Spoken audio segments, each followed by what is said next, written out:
नियोप्लेटोनिज्म एक सोचने का तरीका था जो पुराने जमाने के ग्रीस और रोम के समय में शुरू हुआ था। ये तरीका उस वक्त और ज्यादा फैल गया जब बाकी पुराने विचार जैसे एपिक्यूरियनिज्म और स्टोइक सोच धीरे धीरे खत्म हो रहे थे। तब नियोप्लेटोनिज्म ने इंसान और पूरी दुनिया को समझाने का एक बड़ा और गहरा तरीका दिया। लेकिन नियोप्लेटोनिक नाम बाद में दिया गया था। उस समय जो लोग इस सोच को मानते थे वो खुद को सिर्फ प्लेटोनिस्ट कहते थे, यानी प्लेटो के मानने वाले।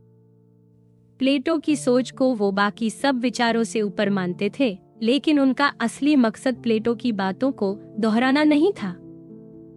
उन्होंने पुराने ग्रीक ज्ञान, धर्म और कहानियों को मिलाकर एक नई सोच बनाई। बस एपिक्यूरियनिज्म और स्टोइक्स की जो सिर्फ शरीर को असली मानते थे, उन बातों को उन्होंने नहीं अपनाया। उन्होंने प्लेटो, अरस्तु और स्टोइक सोच को आपस में जोड़कर एक बहुत ही गहरी और असरदार सोच बनाई। इसमें उन्होंने धर्म, साहित्य और नैतिकता यानी सही गलत की बातें भी शामिल की। उन्होंने पहले के बड़े बड़े विचारों को ध्यान से पढ़ा और समझा और उन पर अपनी राय दी। उनके लिए ये सब पुराने विचार बहुत जरूरी थे।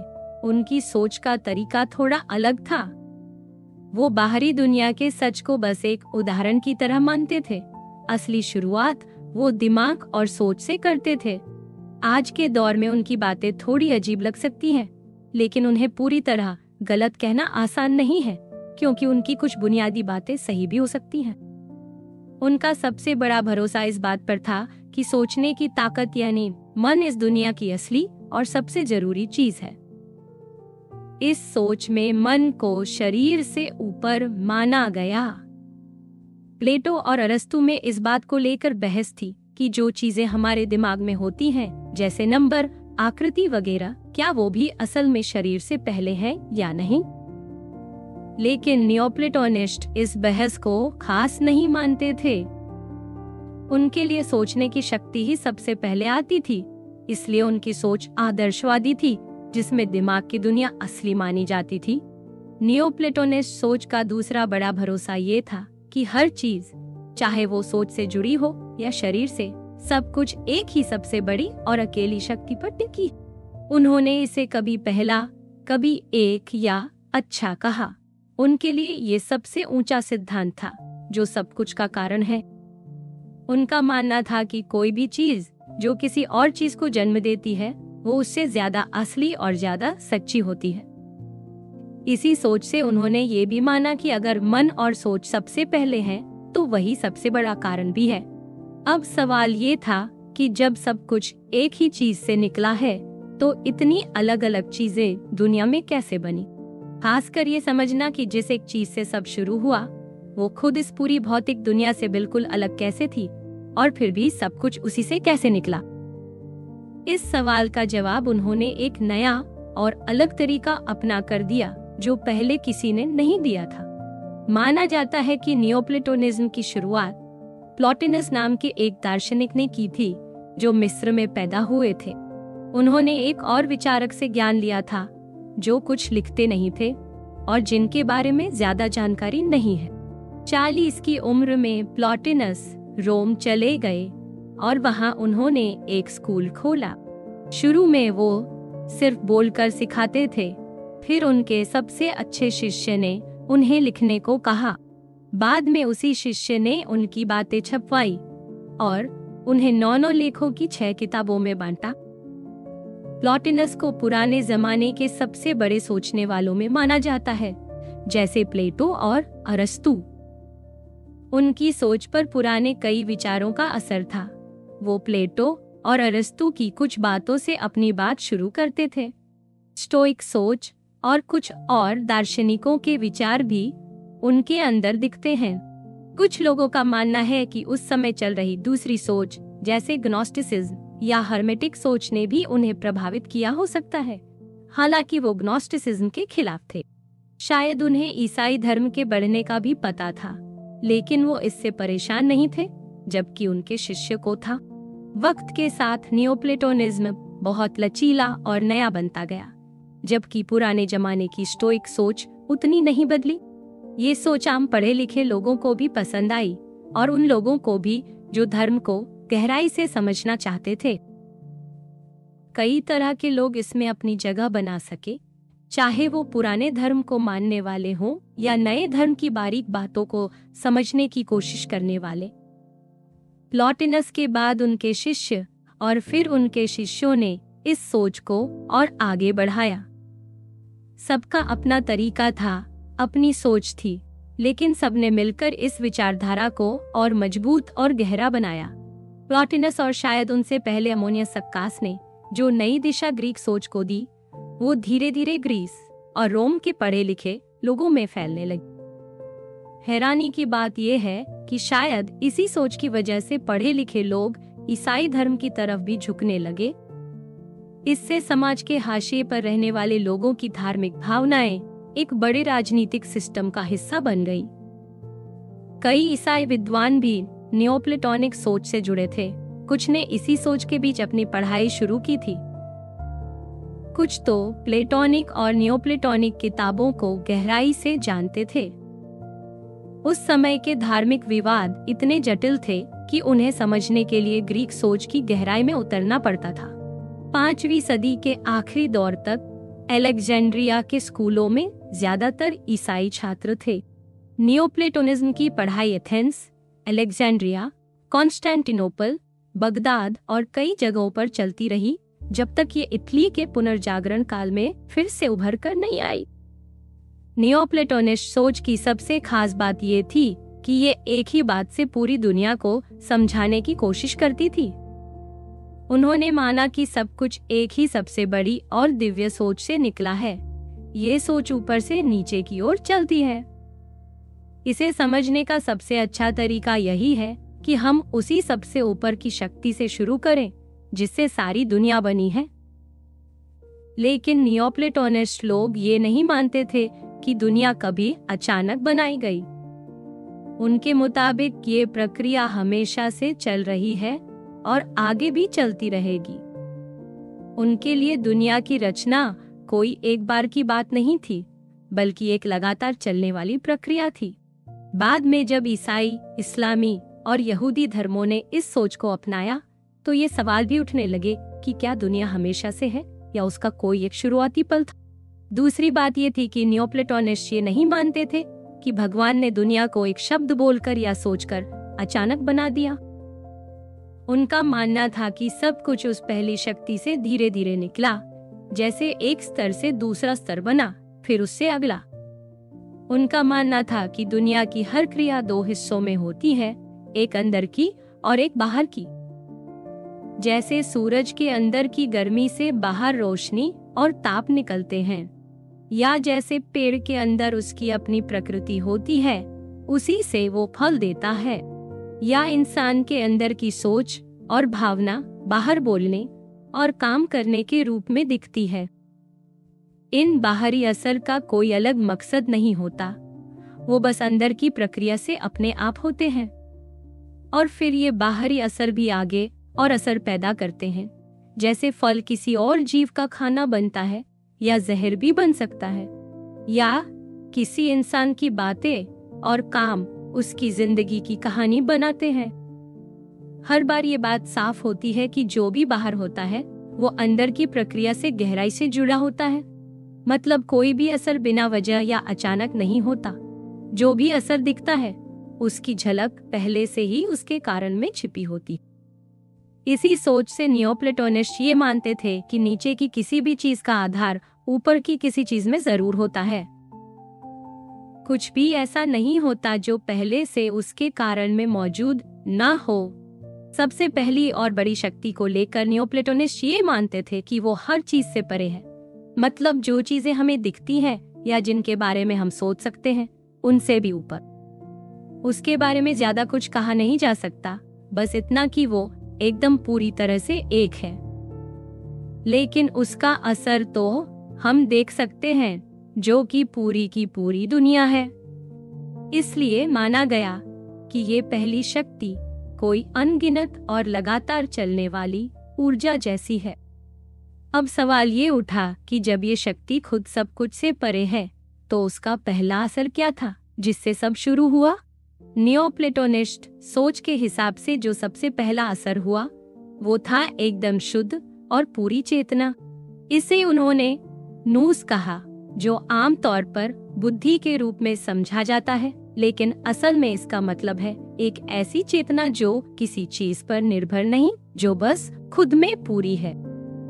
उनके लिए ये चेतना कोई ऐसी चीज नहीं थी जो शरीर के बनने के बाद पैदा हुई हो, बल्कि ये तो उसी पहली शक्ति की पहली झलक थी। उन्होंने इसे दूसरी अवस्था कहा, यानी चेतना उस पहली शक्ति से निकली हुई दूसरी सच्चाई है। अब बात आती है कि चेतना के अंदर क्या चल रहा होता है। चेतना का असली काम है समझना, और जब कोई चीज खुद को समझने की कोशिश करती है तो वो अपने स्रोत यानी उस पहली शक्ति की तरफ मुड़ती है जिससे वो निकली थी। यही सोचते हुए चेतना दो हिस्सों में बट जाती है, एक वो जो देख रही है और एक वो जो देखी जा रही है। इसी से एक का भाव दो में बदल जाता है। फिर इसी से अलग अलग चीजों का जन्म होता है, जैसे समानता और भिन्नता, बड़ा और छोटा, गिनती, बदलाव और स्थिरता। यहीं से प्लेटो की वो पूरी दुनिया बनती है जिसमें हर चीज का एक विचार या रूप पहले से मौजूद होता है। इससे पहले कि हम चेतना के असर की आगे की बात करें, एक बात साफ करनी जरूरी है। अक्सर कहा जाता है कि ये सब एक प्रवाह या निकलने की प्रक्रिया है, लेकिन नियोप्लेटोनिस्ट खुद इसे इस तरह नहीं मानते थे। उनके लिए ये सब कोई भौतिक या बाहर से होने वाली प्रक्रिया नहीं थी। उन्होंने इसे आना और लौटना कहा। कुछ लोग इसे सूरज से निकलती रोशनी की तरह समझते हैं, लेकिन ये तुलना भी पूरी बात नहीं समझा पाती।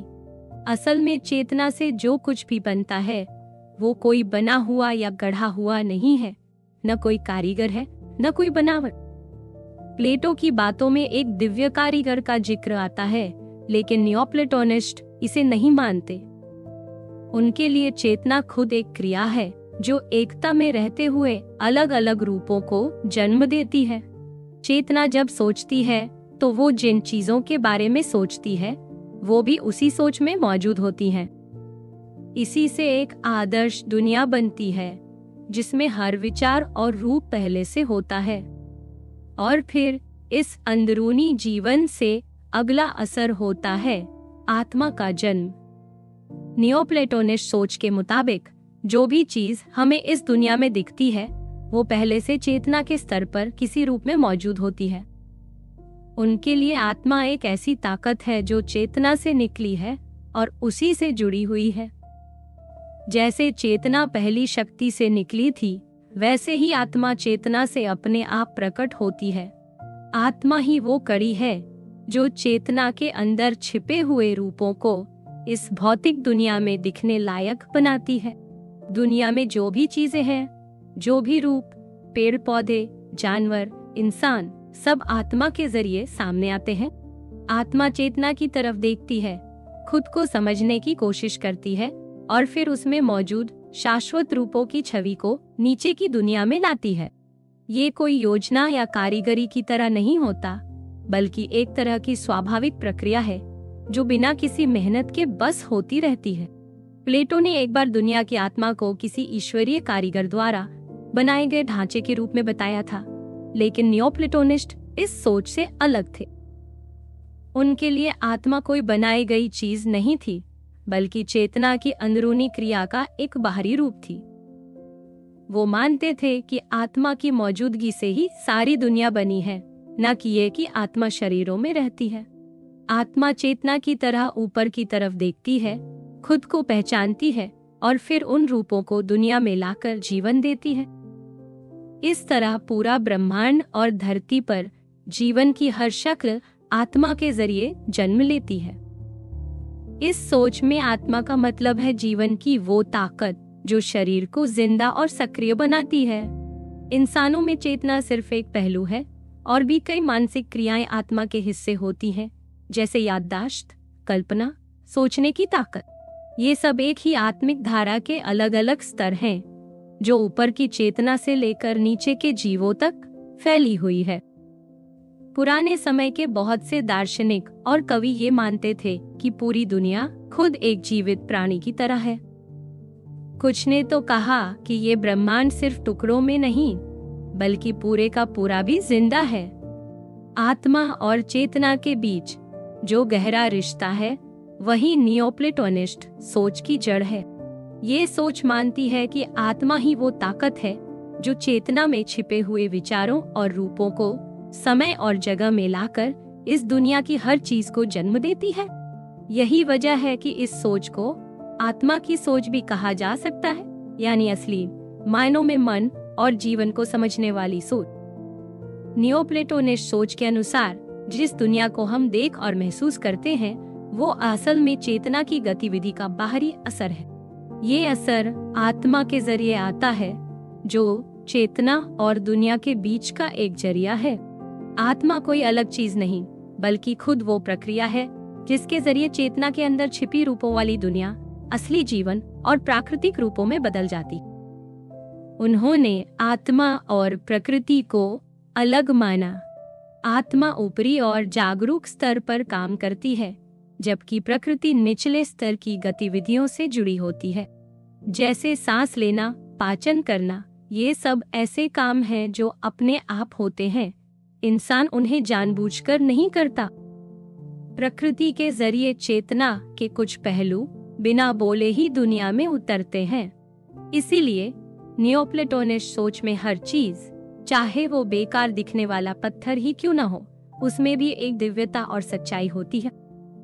उनके लिए दुनिया कोई खराब या बुरी जगह नहीं थी बल्कि एक खूबसूरत और अच्छी जगह थी जो दिव्य शक्ति की देन है। अब बात करते हैं पदार्थ की। जैसे बिना रोशनी के अंधेरा नहीं समझा जा सकता, वैसे ही पदार्थ को भी समझने के लिए चेतना और ऊर्जा की जरूरत है। नियोप्लेटोनिस्ट मानते थे कि पदार्थ कोई अपनी अलग ताकत वाली चीज नहीं है बल्कि चेतना और आत्मा की गतिविधियों की आखिरी सीमा है जहां आकर वो थम जाती है। जैसे अंधेरे में कोई रोशनी नहीं होती, वैसे ही पदार्थ में कोई अपनी आंतरिक शक्ति नहीं होती। ये बस एक शांत, निष्क्रिय स्थिति होती है, लेकिन इससे यह नहीं कहा जा सकता कि पदार्थ है ही नहीं। वो है, पर किसी अलग अस्तित्व की तरह नहीं। वो आत्मा के काम का एक अंतिम पड़ाव है। उसका कोई अपना रूप या ताकत नहीं होती। वो बस बाकी ऊंची चीजों के असर से बना है। सबसे पेचीदा बात तब आती है जब बुराई की बात होती है।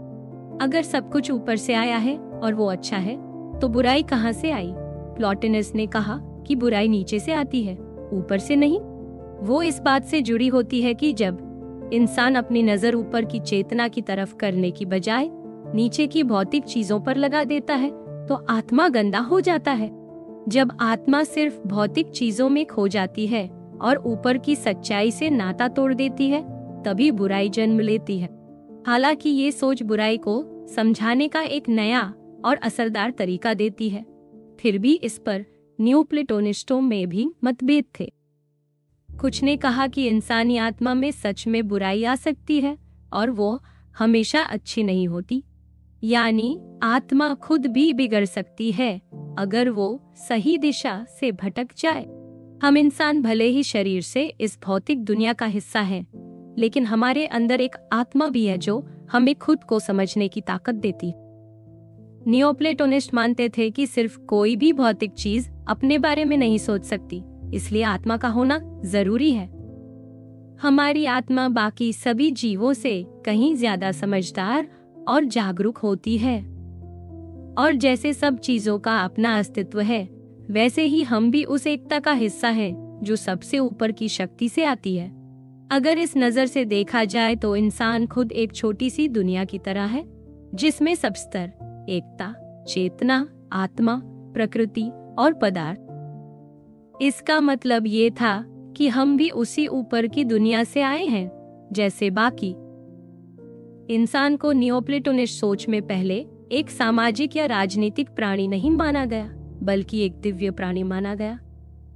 उनके लिए जिंदगी का असली मकसद था आत्मा को उसके असली स्रोत यानी दिव्यता की तरफ लौटाना। हालांकि उन्होंने इंसानी नैतिकता और समाज के लिए जरूरी गुणों जैसे न्याय, समझदारी, संतुलन और साहस को अहम माना, लेकिन असली जरूरत इन गुणों से ऊपर उठकर आत्मा को शुद्ध करने की, ताकि वो चेतना और फिर उस सबसे पहली शक्ति से जुड़ सके। इंसान की जिंदगी का मकसद बस अच्छे इंसान बनना नहीं था, बल्कि पूरी तरह से दिव्यता तक पहुंचना था। और ये रास्ता सिर्फ सच्ची सोच और साधना से ही मुमकिन था। शरीर की जरूरतों को पीछे छोड़कर आत्मा को ऊपर की ओर ले जाना ही असली मोक्ष था। यही वजह थी कि नियोप्लेटोनिस्ट इस सोच के खिलाफ थे कि किसी और की जिंदगी या बलिदान से इंसान का उद्धार पहले से हो चुका है। वक्त के साथ जब पुरानी ग्रीक और रोमन सोच पर नए धार्मिक विचारों का दबाव बढ़ा, तो नियोप्लेटोनिस्टों ने भी अपनी बातों को और साफ और गहराई से समझाना शुरू किया। अब सिर्फ सोच के स्तर पर बात करना काफी नहीं था। उन्हें अपने विचार एकदम साफ, पक्के और व्यवस्थित तरीके से रखने पड़े, ताकि लोग उन्हें सुने और समझें। जैसे पहले स्टोइक और एपिक्यूरियन सोच ने किया था, वैसे ही नियोप्लेटोनिज्म भी धीरे धीरे एक पक्के सिस्टम में बदल गया। इस सफर में उन्होंने चेतना और आत्मा के अलग अलग स्तर भी तय किए, ताकि समझाया जा सके कि कैसे एक स्तर से दूसरा स्तर बनता है। ग्रीक दर्शन के 1000 साल के ज्ञान को उन्होंने अपने तरीके से पढ़ा, समझाया और जोड़ने की कोशिश की। प्लेटो और अरस्तु की बातों को बहुत गहराई से समझा और उनमें तालमेल बैठाया। जब नए नए पंथ और विचार तेजी से फैलने लगे, तो नियोप्लेटोनिस्टों ने पुराने धर्मों, खासकर ग्रीक और मिस्र की परंपराओं को फिर से अहमियत दी। लेकिन जब उस समय के एक शासक की अचानक मौत हो गई, जो खुद नियोप्लेटोनिस्ट था, तो इन सब कोशिशों पर धीरे धीरे धार्मिक बदलावों की लहर भारी पड़ गई।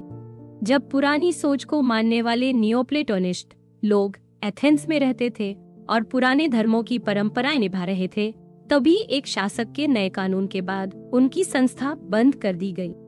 इसके बाद भी ग्रीस की सोच और उसका ज्ञान अलेक्जेंड्रिया और कॉन्स्टेंटिनोपल में चलता रहा, लेकिन अब वहाँ वो लोग पढ़ाने लगे थे जो नए धर्म को मान चुके थे या उसे स्वीकार कर चुके थे। बाद में अरबों के आगमन ने बहुत कुछ मिटाया भी और अपनाया भी, लेकिन असली वापसी तब हुई जब इटली, फ्रांस और जर्मनी के विद्वानों ने पुराने ग्रीक ज्ञान को फिर से सामने लाया। नियोप्लेटोनिस्ट सोच का असर बहुत गहरा और लंबे समय तक रहा, भले ही आज इसे ज्यादा याद नहीं किया जाता। इस सोच ने ईसाई धर्म के कई बड़े विचारों को गहराई से प्रभावित किया। इस सोच के जरिए पुराने ग्रीक ज्ञान और विज्ञान को इस्लाम और यहूदी धर्म में भी जगह मिली। इस्लामी और यहूदी विचारकों ने इसे अपनाकर अपने अपने तरीके से आगे बढ़ाया। जब पुनर्जागरण का समय आया, तब ग्रीक सोच और खासकर नियोप्लेटोनिज्म ने फिर से जोर पकड़ा। कुछ बड़े विद्वानों और अनुवादकों ने प्लेटो और प्लॉटिनस की किताबों को फिर से पढ़ा और समझाया। इस सोच का असर सिर्फ दर्शन शास्त्र तक नहीं रहा, बल्कि कला और साहित्य में भी दिखाई दिया। ऐसा भी माना गया कि नियोप्लेटोनिस्ट सोच का असर खुद प्लेटो और अरस्तु की सोच से भी ज्यादा गहरा और दूर तक गया। बाद के कई पश्चिमी विचारक जो आदर्शवाद की राह पर चले, वो इस सोच से प्रभावित थे। इनमें से कुछ नाम आज भी दर्शन की दुनिया में जाने जाते हैं। हालांकि नियोप्लेटोनिज्म की सोच बहुत बड़ी और जटिल है, लेकिन आज इसे ज्यादा गंभीरता से नहीं लिया जाता। इसकी वजह ये भी हो सकती है कि आज की सोच ज्यादा प्रयोग, तर्क और भाषा की गहराई पर चलती। ऊपर से आज के दौर की विज्ञान की खोजें हमें ज्यादा भौतिक और निचले स्तर से चीजों को समझने में लगा देती हैं। इसलिए बहुत से लोग इस तरह की ऊंची और गहरी सोच की तरफ झांकने की कोशिश भी नहीं करते। एक वजह ये भी हो सकती है कि जो धर्म आज दुनिया में ज्यादा फैले हुए हैं, वो उस ईश्वर को एक इंसान की तरह सोचते हैं, जो बनाने वाला है, सोचता है और फैसले लेता है। वहीं नियोप्लेटोनिस्ट सोच में उस पहली शक्ति को कोई रूप या व्यक्तित्व नहीं दिया गया, वो बस एक है जिससे सब कुछ निकला है। शायद यही वजह है कि ये सोच लोगों को अब थोड़ी अनजानी और मुश्किल लगती है, लेकिन उस समय के आखिरी महान विचारक इसी सवाल से जूझ रहे थे कि ये जटिल और अलग अलग चीजों से भरी दुनिया एक ही शक्ति से कैसे बनी।